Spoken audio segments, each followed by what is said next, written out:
80s moment in Boise, Idaho. State guitar. It was very hush-hush, big deal, secret. And we got down there. We thought it was some sort of zoological park or something. We didn't know exactly what the deal was. Some sort of museum. We didn't really understand. All we knew was a lot of research and put a lot of money into it. Anyway, we get down there. I'm only 8 years old. I don't really know what's going on. And we get down there, and it takes us into this park. It's not open to the public yet, but basically there's some scientists down there who are checking stuff out, make sure everything's okay.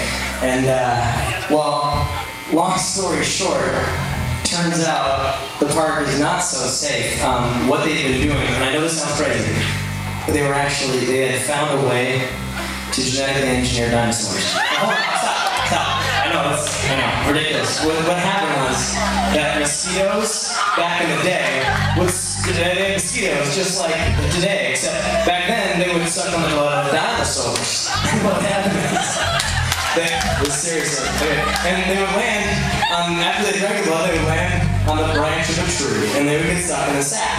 And then it would become hard and turn into amber. And then over the years, it would get fossilized. And then eventually, diggers, archaeologists, would find the amber in the mosquito encased, and they would actually extract the dino DNA. And in any case, but that wasn't my experience. That is stuff I learned later. Actually, there's a little thing on the tour to understand all this stuff, though. But long story short, a T-Rex, a fucking T-Rex, I'm serious, ripped through the fence, okay? And destroyed our SUV. And I kept telling my sister, put the light away, and she was like, I'm scared, and being stupid. And then T-Rex like went batshit on us and like tried to totally eat us. And then we ended up in the tree with Dr. Grant. And then it was fine. I was very scared. Post-traumatic stress syndrome at that point. And then we went this thing through the park because, like, this meth guy apparently had decided to make money by selling secrets to InGen. He was a competitor of my grandpa's company. Anyway, so basically all the power had been shut off because, like, he was planning to go to ride. He was eaten by a Dilophosaurus. Actually, it turned out he was spit right in the face. And he underestimated him. I found this out later. I read this in articles, but. Basically, it turned out that we had to go across the park, and fortunately the velociraptor paddock was contained for the entire time until they got out at the end. And there's this really intense thing that my sister and I were doing trying to get to the kitchen. We thought it was all eating food and stuff, our hands we had bandages on and stuff, and we were eating lots of stuff from the buffet. And then these velociraptors come in, like kick, and then they called each other and shit. And I was like, no, this is not happening right now. I am 8 years old. I have a whole life in front of me. I can't even deal. And I wet my pants a little bit. My sister was nuts. I mean, she lost it.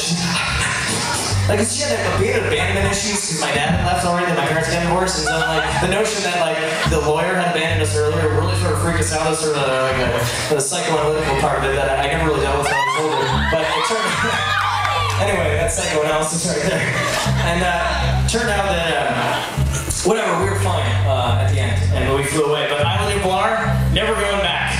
There's still some dinosaurs, actually, they have a lysine deficiency, so they were designed to be destroyed. But, you know, life finds a way. They actually went through a nearby island they swam to where there was a whole bunch of soy, where they ate the soy, and they had a bunch of icing in it, and they lived.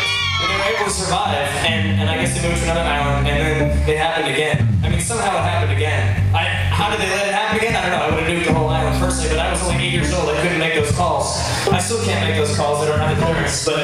And then it actually happened a third time. I don't know why it happened a third time. I can't believe it happened twice. I can't believe it happened once. I mean, it's kind of made up. It sounds made up, right? But I think it's probably going to happen a fourth time. If they can get the funding. Or at least some people to die.